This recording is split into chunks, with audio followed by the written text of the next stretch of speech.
Hey everyone, and welcome back to another video. And in this video, I'm going to show you how to turn on closed captions on your PS5. Now, this video is going to be particularly useful for individuals. Let's say that you're playing a game where there's a lot of dialogue, but you want there to be closed captions. How do you actually go ahead and turn that on? Now, this video is going to be short, sweet, and simple, guys. There's not going to be a lot of steps involved. But in order to do this, what you're first going to do is navigate to where it says settings. Next, you want to click on accessibility. Now from here, you want to scroll down to where it says closed captions. Now, once you click on this options, what this is going to do is that it's going to show closed captions when playing video games. So if you click on this and toggle it on, now you've gone ahead and showed closed captions while you're playing video games.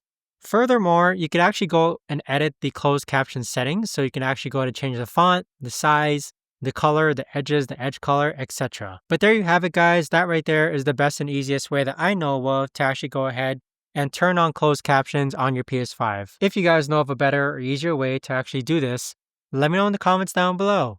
I would love to know. Thanks so much for watching, everyone, and I'll see you guys all in the next video.